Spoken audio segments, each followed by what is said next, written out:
SRA 성경 낭독 및 강해 마가복음 14장 음모와 헌신과 배반 그리고 성찬과 체포되는 예수님이라는 제목입니다. 마가복음 14장 1절부터 72절까지 낭독합니다. 이틀을 지나면 유월절과 무교절이라. 대제사장들과 서기관들이 예수를 궤계로 잡아 죽일 방책을 구하며 가로되 민요가 날까 하노니 명절에는 말자 하더라. 예수께서 베다니 문둥이 시몬의 집에서 식사하실 때에 한 여자가 매우 값진 향유 곧 순전한 나드 한 옥합을 가지고 와서 그 옥합을 깨뜨리고 예수의 머리에 부으니 어떤 사람들이 분내어 서로 말하되 무슨 의사로 이 향유를 허비하였는가? 이 향유를 300데나리온 이상에 팔아 가난한 자들에게 줄 수 있었겠도다 하며 그 여자를 책망하는지라. 예수께서 가라사대 가만두어라.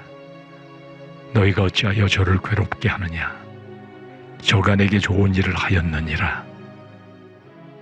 가난한 자들은 항상 너희와 함께 있으니 아무 때라도 원하는 대로 도울 수 있거니와 나는 너희와 항상 함께 있지 아니하리라. 저가 힘을 다하여 내 몸에 향유를 부어 내 장사를 미리 준비하였느니라. 내가 진실로 너희에게 이르노니 온 천하에 어디서든지 복음이 전파되는 곳에는 이 여자의 행한 일도 말하여 저를 기념하리라 하시니라. 12 중에 하나인 가룟 유다가 예수를 넘겨주려고 대제사장들에게 가매 저희가 듣고 기뻐하여 돈을 주기로 약속하니 유다가 예수를 어떻게 넘겨줄 기회를 찾더라. 무교절의 첫날 곧 유월절 양 잡는 날에 제자들이 예수께 여짜오되 우리가 어디로 가서 선생님으로 유월절을 잡수시기에 예비하기를 원하시나이까 하매 예수께서 제자 중에 둘을 보내시며 가라사대 성내로 들어가라. 그리하면 물 한 동이를 가지고 가는 사람을 만나리니 그를 따라가서 어디든지 그에 들어가는 그 집 주인에게 이르되 선생님의 말씀이 내가 내 제자들과 함께 유월절을 먹을 나의 객실이 어디 있느뇨 하시더라 하라. 그리하면 자리를 베풀고 예비된 큰 다락방을 보이리니 거기서 우리를 위하여 예비하라 하신대. 제자들이 나가 성내로 들어가서 예수의 하시던 말씀대로 만나 유월절을 예비하니라. 저물매 그 12를 데리시고 와서 다 앉아 먹을 때에 예수께서 가라사대 내가 진실로 너희에게 이르노니 너희 중에 한 사람 곧 나와 함께 먹는 자가 나를 팔리라 하신대. 저희가 근심하여 하나씩 여짜오되 내니이까 이르시되 12 중 하나 곧 나와 함께 그릇에 손을 넣는 자니라. 인자는 자기에게 대하여 기록된 대로 가거니와 인자를 파는 그 사람에게는 화가 있으리로다. 그 사람은 차라리 나지 아니하였다면 제게 좋을 뻔하였느니라 하시니라. 저희가 먹을 때 예수께서 떡을 가지사 축복하시고 떼어 제자들에게 주시며 가라사대 받으라 이것이 내 몸이니라 하시고 또 잔을 가지고 사례하시고 저희에게 주시니 다 이를 마시매 가라사대 이것은 많은 사람을 위하여 흘리는 바 나의 피 곧 언약의 피니라. 진실로 너희에게 이르노니 내가 포도나무에서 난 것을 하나님 나라에서 새 것으로 마시는 날까지 다시 마시지 아니하리라 하시니라.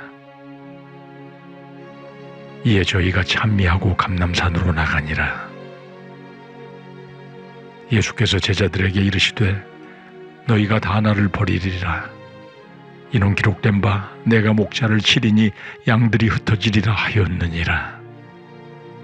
그러나 내가 살아난 후에 너희보다 먼저 갈릴리로 가리라. 베드로가 여짜오되 다 버릴지라도 나는 그렇지 않겠나이다.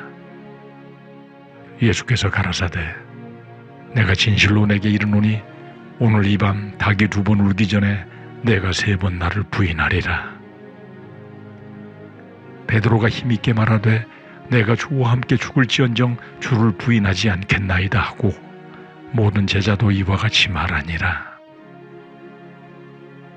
저희가 겟세마네라 하는 곳에 이르매 예수께서 제자들에게 이르시되 나의 기도할 동안에 너희는 여기 앉았으라 하시고 베드로와 야고보와 요한을 데리고 가실새 심히 놀라시며 슬퍼하사 말씀하시되 내 마음이 심히 고민하여 죽게 되었으니 너희는 여기 머물러 깨어있으라 하시고 조금 나아가사 땅에 엎드려 될 수 있는 대로 이때가 자기에게서 지나가기를 구하여 가라사대 아바 아버지여 아버지께는 모든 것이 가능하오니 이 잔을 내게서 옮기시옵소서. 그러나 나의 원대로 마옵시고 아버지의 원대로 하옵소서 하시고 돌아오사 제자들의 자는 것을 보시고 베드로에게 말씀하시되 시몬아 자느냐 내가 한시 동안도 깨어있을 수 없더냐 시험에 들지 않게 깨어있어 기도하라. 마음에는 원이로되 육신이 약하도다 하시고 다시 나아가 동일한 말씀으로 기도하시고 다시 오사 보신즉 저희가 자니 이는 저희 눈이 심히 피곤함이라. 저희가 예수께 무엇으로 대답할 줄을 알지 못하더라. 세 번째 오사 저희에게 이르시되 이제는 자고 쉬라. 그만이다. 때가 왔도다. 보라 인자가 죄인의 손에 팔리오느니라. 일어나라. 함께 가자. 보라 나를 파는 자가 가까이 왔느니라. 말씀하실 때 곧 12 중에 하나인 유다가 왔는데 대제사장들과 서기관들과 장로들에게서 파송된 무리가 검과 몽치를 가지고 그와 함께 하였더라. 예수를 파는 자가 이미 그들과 군호를 짜 가로되 내가 입맞추는 자가 그이니 그를 잡아 단단히 끌어가라 하였는지라. 이에 와서 곧 예수께 나아와 랍비여 하고 입을 맞추니 저희가 예수께 손을 대어 잡거늘 곁에 섰는 자 중에 한 사람이 검을 빼어 대제사장의 종을 쳐 그 귀를 떨어뜨리니라. 예수께서 무리에게 말씀하여 가라사대 너희가 강도를 잡는 것 같이 검과 몽치를 가지고 나를 잡으러 나왔느냐. 내가 날마다 너희와 함께 성전에 있어서 가르쳤으되 너희가 나를 잡지 아니하였도다. 그러나 이는 성경을 이루려 함이니라 하시더라. 제자들이 다 예수를 버리고 도망하니라. 한 청년이 벗은 몸에 배 혼니부를 두르고 예수를 따라오다가 무리에게 잡히매 배 혼니부를 버리고 벗은 몸으로 도망하니라.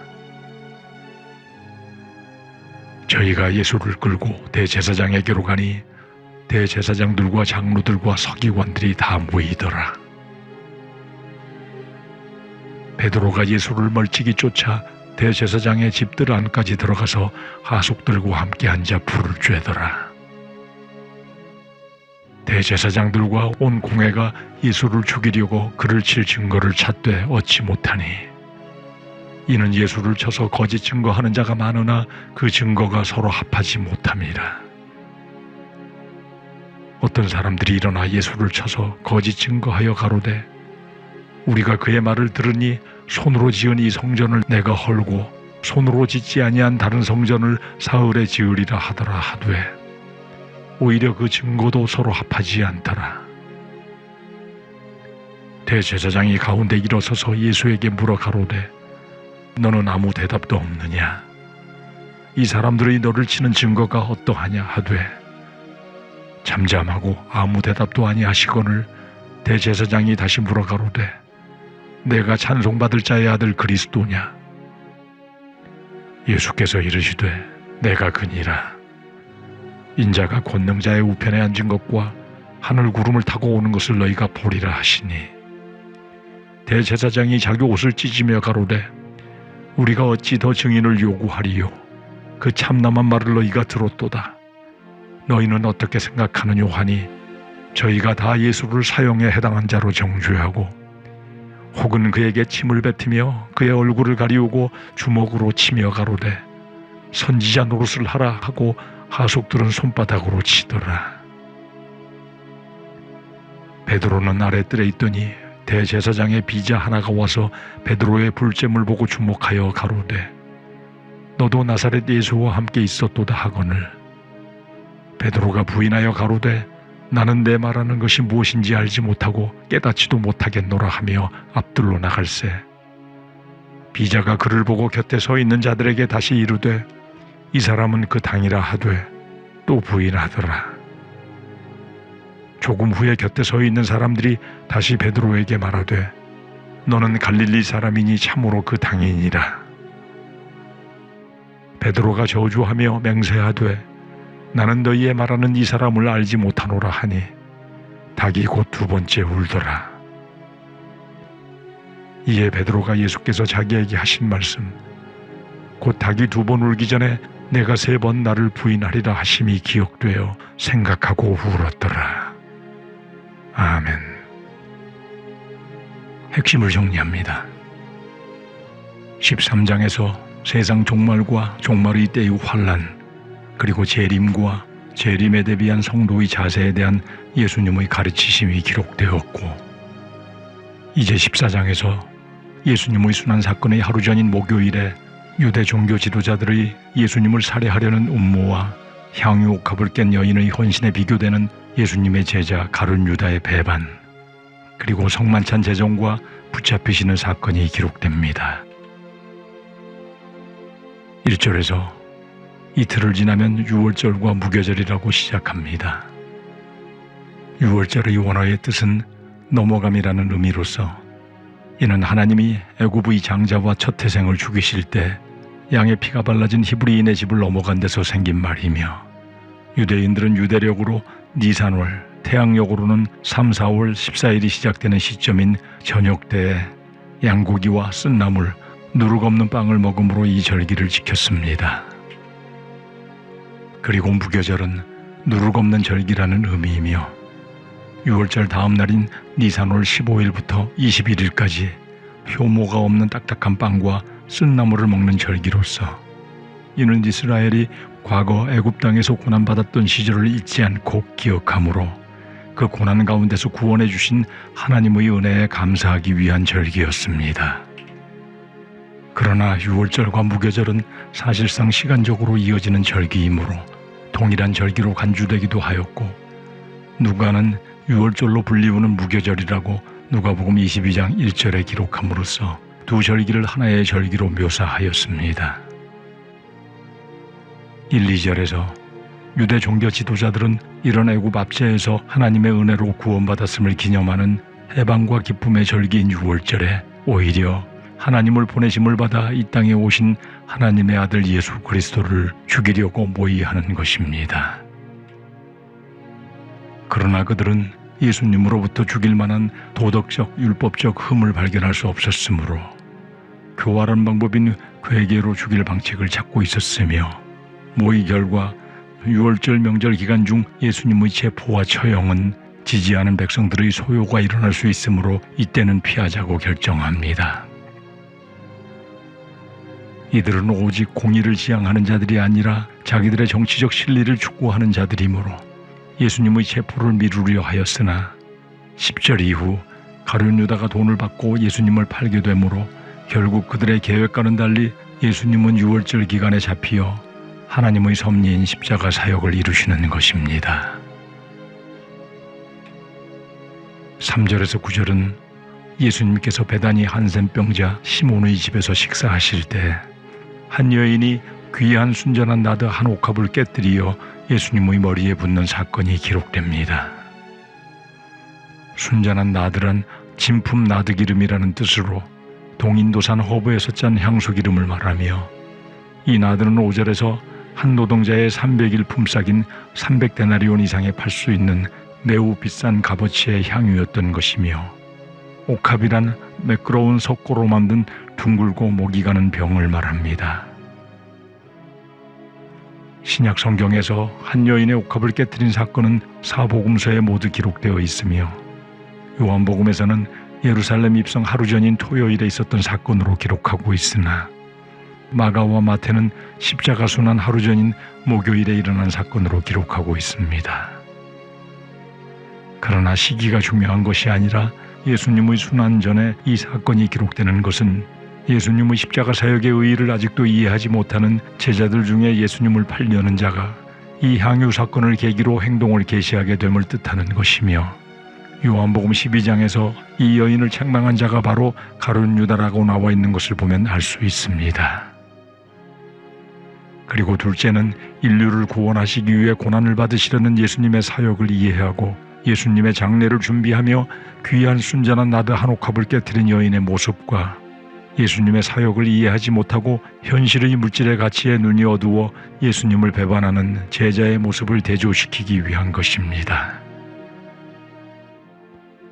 주님의 뜻을 깨달은 자는 자신의 가장 귀한 것을 바쳐 감사와 영광을 올려드리지만, 깨닫지 못한 자는 세상적 논리와 재리와 명분의 눈이 어두워 화를 내며 책망하고 결국 예수님을 배반하고 파는 자가 되는 것입니다. 본문에서는 이 여인이 누구인지 기록하고 있지 않지만 요한복음에서는 나사로의 누이이며 마르다의 여동생인 마리아로 소개하고 있습니다. 6절에서 예수님은 제자들에게 이 여인을 괴롭게 하지 말라고 하시며 이 여인은 예수님께 좋은 일을 한 것이라고 칭찬하십니다. 이 여인의 행동은 곧 이루어질 온 세상 사람들 위한 보배로운 피를 흘리실 예수님의 죽음의 구원 사역을 준비하는 것이며, 저가 힘을 다해 즉 전적인 헌신의 행동을 통해 예수님의 사역을 준비한 것이며, 예수님께서는 이 여인의 행한 일이 복음이 전해지는 모든 곳에서 기념하게 될 것이라고 축복하십니다. 그리고 이어 10절과 11절에 이 여인과는 반대로 예수님의 제자인 가룟 유다가 예수님을 넘겨주려고 대제사장을 찾아가 돈을 받고 예수님을 넘겨줄 기회를 찾게 됩니다. 가룟이란 유다 지파의 성읍 중 하나인 그리오 출신이라는 뜻이며, 다른 11제자는 모두 갈릴리 출신이나 가룟 유다만 유다 출신이었으므로 가룟 유다라고 항상 불리워집니다. 12절부터 26절까지는 고난주간의 목요일에 있었던 최후의 만찬과 가룟 유다의 배신 예고, 그리고 성만찬 제정의 선포가 기록됩니다. 12절에서 무교절 첫날, 곧 유월절 양 잡는 날에 제자들이 예수님께 어디서 유월절 음식 잡수시기를 원하시나이까? 라고 묻습니다.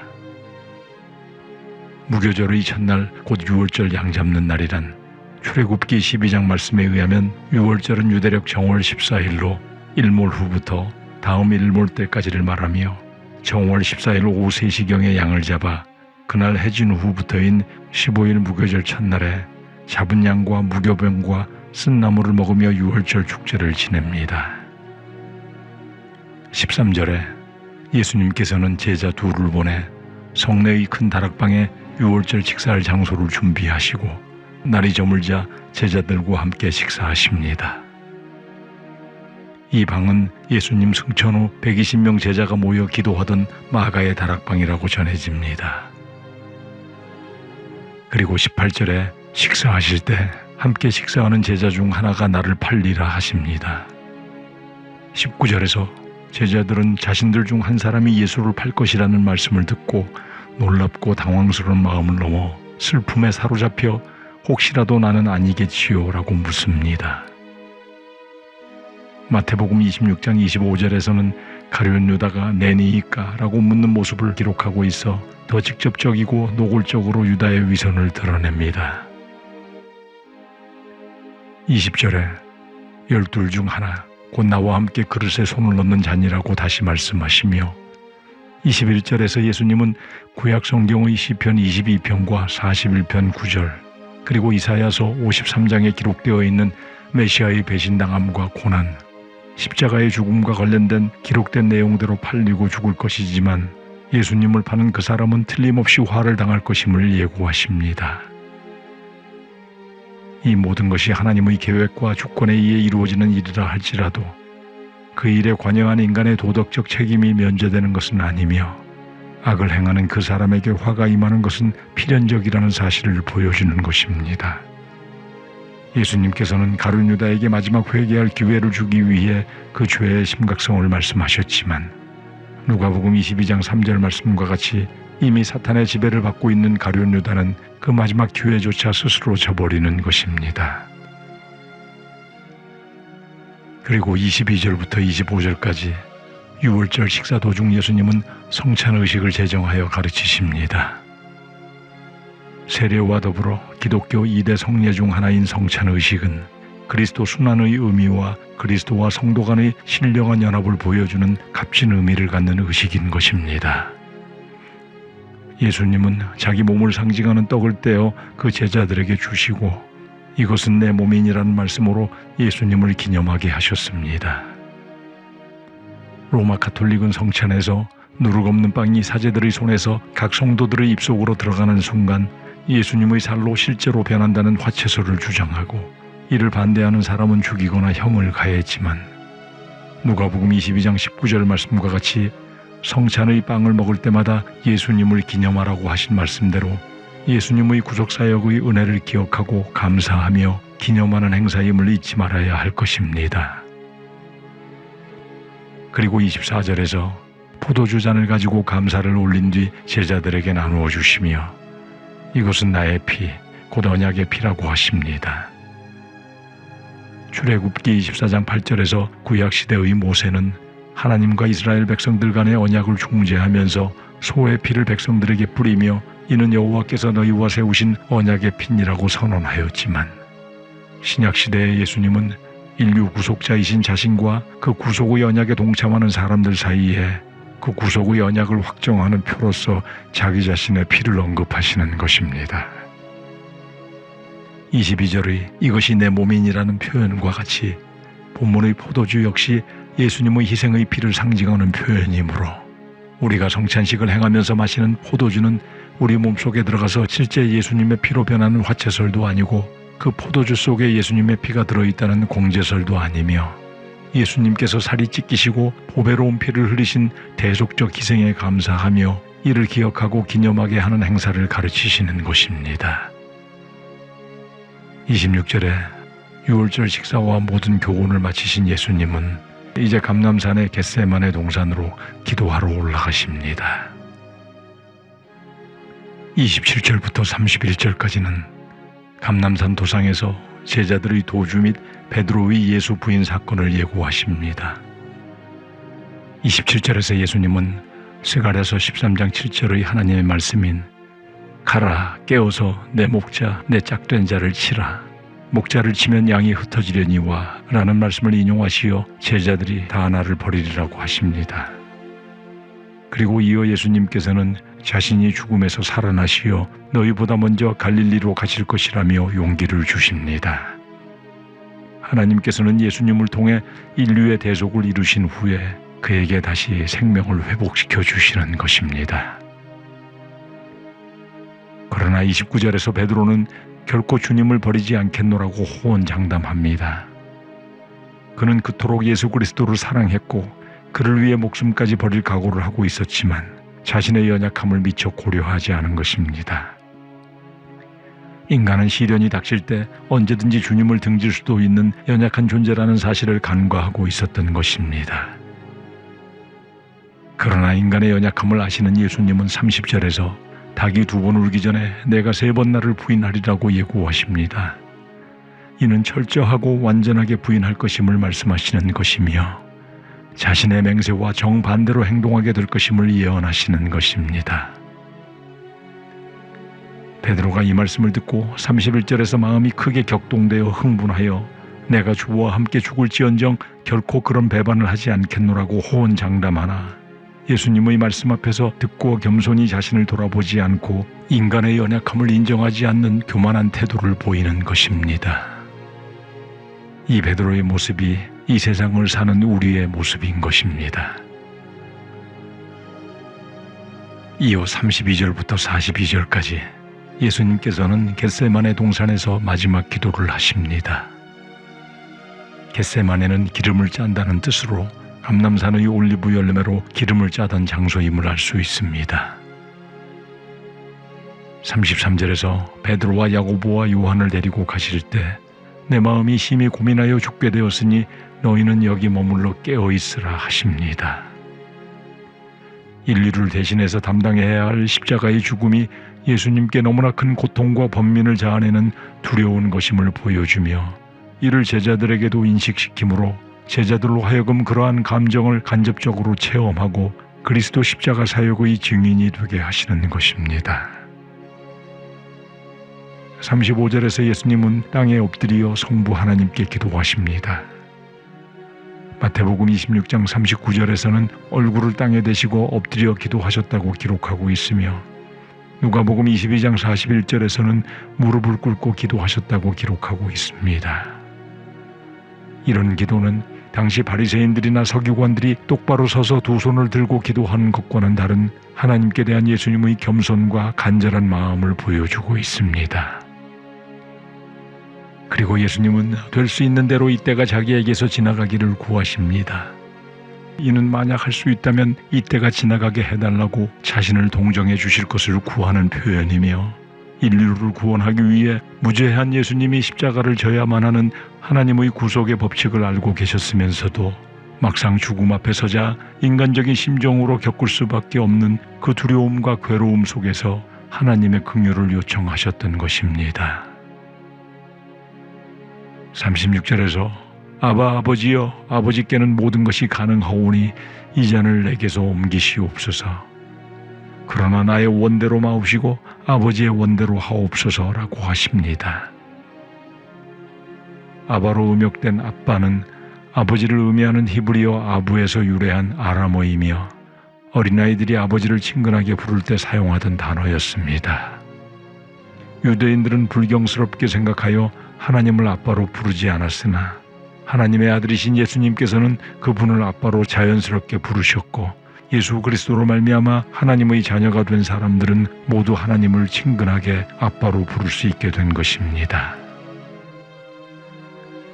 그리고 이 잔을 내게서 옮기시옵소서라고 기도합니다. 이 잔이란 하나님께서 부여하시고 정해놓으신 사람의 운명을 가리키는 은유적 표현이며 예수님이 감당하게 될 십자가의 고난을 가리킵니다.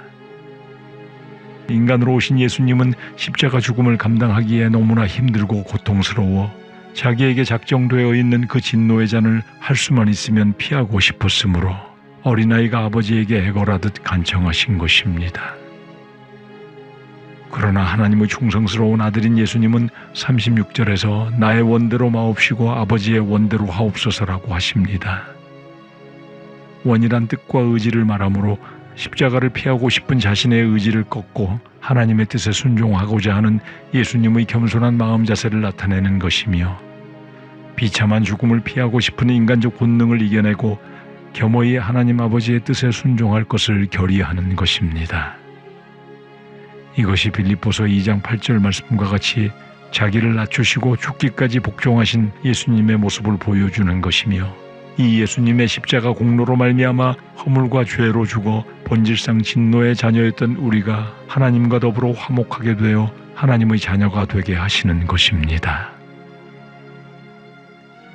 41절에서 이렇게 3번 동일한 말씀으로 땀방울이 핏방울같이 될 정도로 간절히 기도하시며 해야 할 기도를 완전히 다하신 예수님에 비하여 시험에 들지 않게 깨어 기도하라는 예수님의 명에도 육신이 연약하여 잠들어버린 제자들에게 이제는 자고 쉬라 그만이다고 하십니다.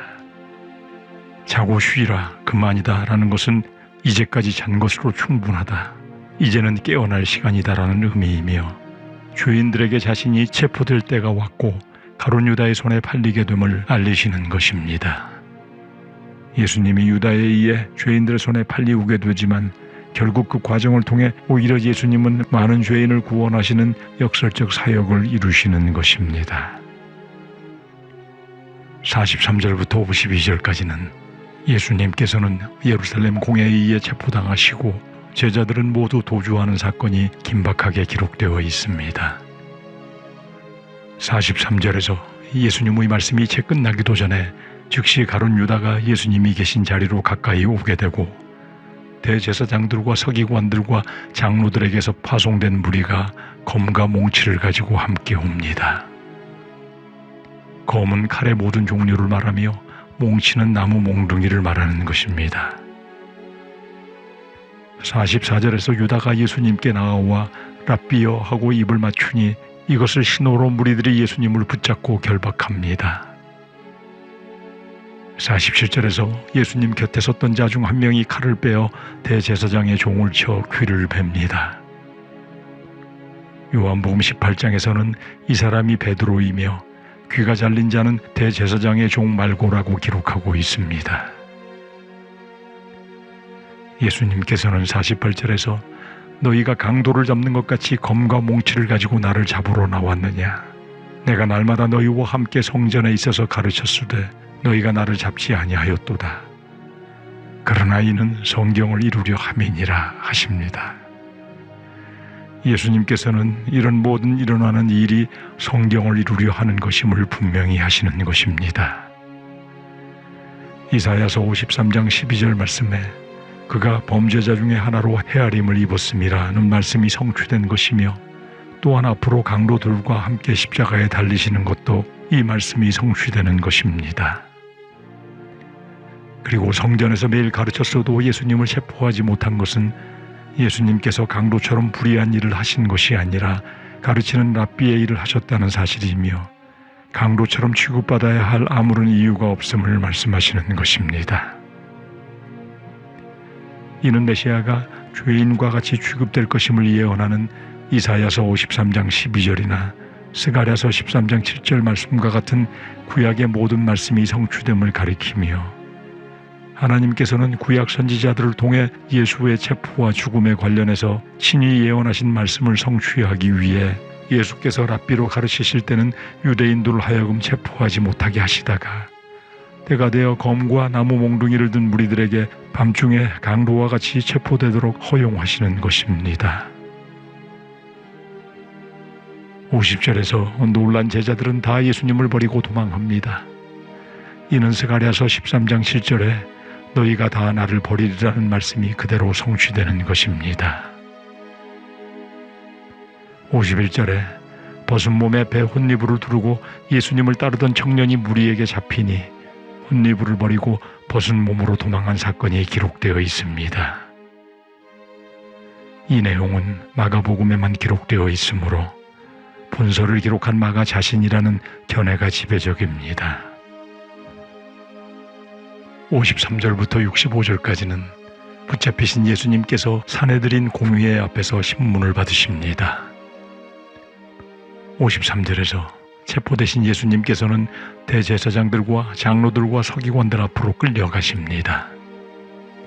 대제사장이란 우두머리 제사장을 의미하며, 대제사장은 속죄일인 7월 10일 지성소에서 자기 자신과 백성들의 죄를 위한 속죄 제사를 드리는 아론 계열의 직계 후손만이 맡을 수 있는 종신직이었으나, 후에 통치자들이 마음대로 대제사장을 임명하여 헤롯 대왕부터 예루살렘 멸망까지 28명이 대제사장직에 오르게 됩니다.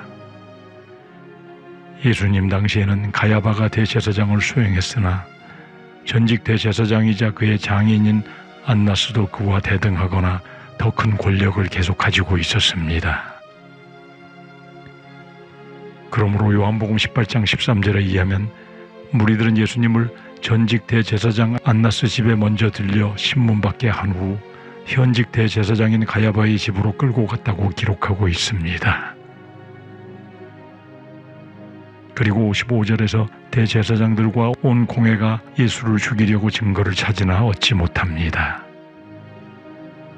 공회란 대제사장, 장로들, 서기관들로 구성된 유대 최고의 의사결정기관이자 재판기관인 사내들인 공회를 지칭하는 것이며, 이 공회는 회원 70명 또는 71명으로 이루어져 있으며 안식일이나 절기가 아닌 평일의 재판 등을 담당하였으나, 이번 공회는 6월절 기간 중 특별 사안을 신속히 처리하려는 불법적 모임인 것으로 추정됩니다. 61절에서 그들의 신문과 거짓 송사에도 잠잠하고 아무 대답도 아니하시는 예수님께 대제사장이 내가 찬송받을 자의 아들 그리스도냐고 직접 신문합니다. 예수님께서는 이미 겟세마네 기도를 통해 하나님의 뜻을 아시고 사탄이 왕노릇하는 이 세상에서 자기 백성을 구원하실 구원 사역의 결정적 때를 이미 알고 계셨으므로 거짓 고소자들의 위증이나 대제사장 가야바의 독촉에도 구차한 변명을 전혀 하지 않으십니다. 그러니 애가 탄 대제사장이 직접 내가 찬송받을 자의 아들 그리스도냐고 묻는 것입니다.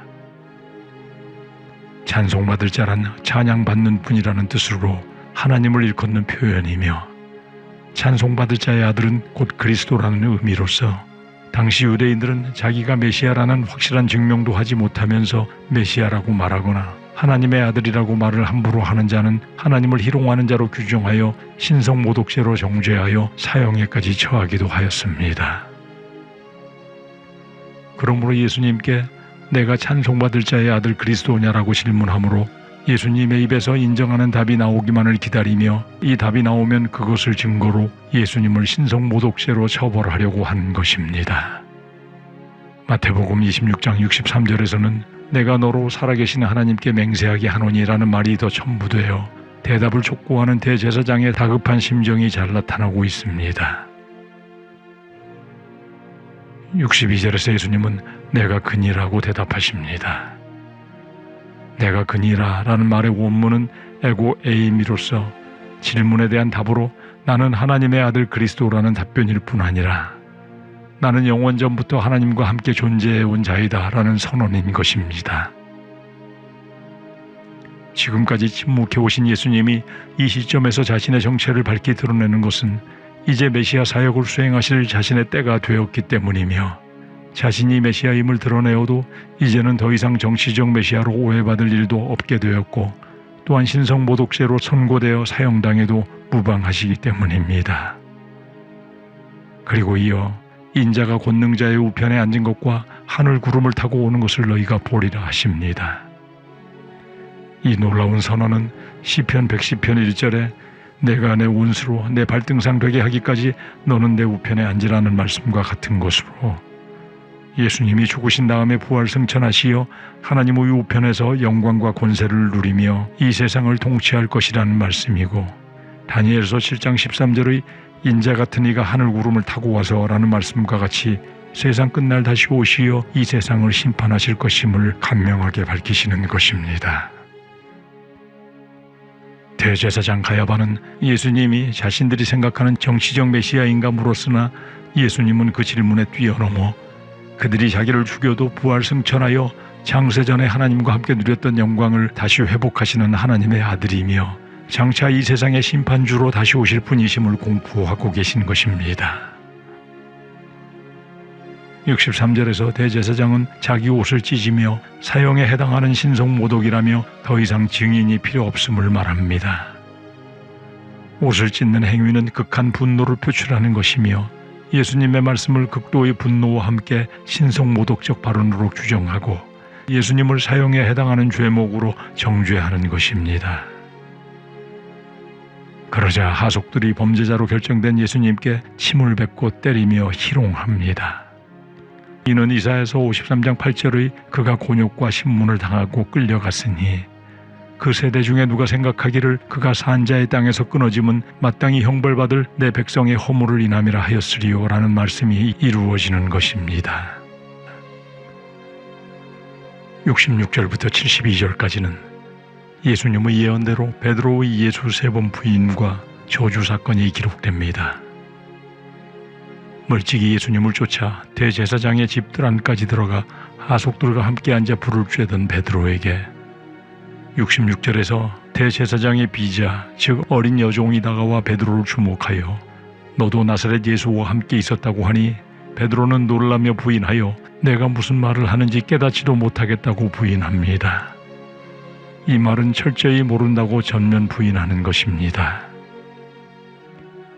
그리고 앞들러 나간 베드로를 보고 여종이 무리들에게 베드로가 그 당, 즉 그들에게 속한 자라고 구체적으로 확정하며 알리자 더욱 놀라고 당황하여 또 부인하다가 이제 곁에 있는 사람들이 너는 갈릴리 사람이니 즉 내 말투가 갈릴리 억양이니 그들에게 속한 자가 맞다고 지목하니 71절에서 베드로는 저주하고 맹세하며 나는 너희의 말하는 이 사람을 알지 못한다고 부인합니다.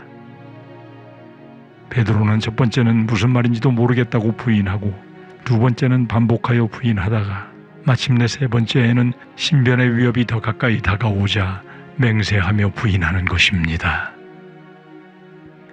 저주하고 맹세한다는 것은 자신의 말이 진실이 아니라면 자신에게 하나님의 저주가 떨어져도 좋다고 표현하며 자신의 결백을 주장하는 자기 저주적 맹세를 한 것으로, 베드로는 예수님의 수제자로서 생명을 걸고 예수를 따르겠다고 장담한 장본인이었으나 신변의 위협이 다가오자 극렬하게 위협에서 벗어나기 위해 예수님을 배반하고 버리는 연약한 인간의 단면을 보여주고 있는 것입니다. 그리고 이어 72절에 곧 닭이 두 번 웁니다. 베드로는 예수님께서 닭이 두 번 울기 전에 내가 세 번 나를 부인하리라 하신 말씀이 기억나 웁니다. 누가복음 22장 61절에서는 닭이 두 번째 울자 주께서 돌이켜 베드로를 보셨다고 기록하고 있어 닭이 두 번째 울 때 예수님의 말씀이 생각나고 비고석에서 신문 받으시는 예수님과 눈이 마주쳤으며 불과 몇 시간 전에 주와 함께 죽을지언정 주를 부인하지 않겠나이다라고 맹세했던 자신이 실제 위기가 닥치자 자신의 호언장담과는 달리 너무나 쉽게 예수님을 배신하는 자신의 연약함에 스스로 자책하며 땅에 주저앉아 심히 통곡하는 것입니다. 인간의 스스로의 노력과 의지는 항상 무력함으로 끝나는 것입니다. 마태복음 10장 32, 33절에 누구든지 사람 앞에서 나를 시인하면 나도 하늘에 계신 내 아버지 앞에서 저를 시인할 것이요. 누구든지 사람 앞에서 나를 부인하면 나도 하늘에 계신 내 아버지 앞에서 저를 부인하리라는 말씀이 주님께 얼마나 큰 헌신을 요구하는 것인지 깨닫게 하는 것입니다. 우리 모두는 종교적 가면을 쓴 유대 종교 지도자들이 참 하나님의 아들이시고 메시아이신 예수님을 죽음으로 몰고 가는 것처럼 종교적 형식주의와 위선에 항상 깨어 주의해야 할 것이며 베드로와 같이 자신의 소중한 생명을 바쳐서도 예수님을 부인하지 않겠다는 맹세는 불과 몇 시간 뒤 신상의 위협이 닥치자 헛맹세로 변할 뿐 아니라 오히려 저주하고 맹세하는 불신앙에 이르게 되는 인간의 연약함을 인정하고 자만하지 말고 오히려 주님께 자신의 연약함을 도와달라고 깨어 구하며 마리아와 같이 자신이 소중하게 생각하는 옥합을 깨뜨려 주님께 드리는 마음으로 헌신함으로 예수님께서 하나님 앞에서 우리를 하나님의 자녀라고 시인하게 되는 참 성도들이 되어야 할 것입니다.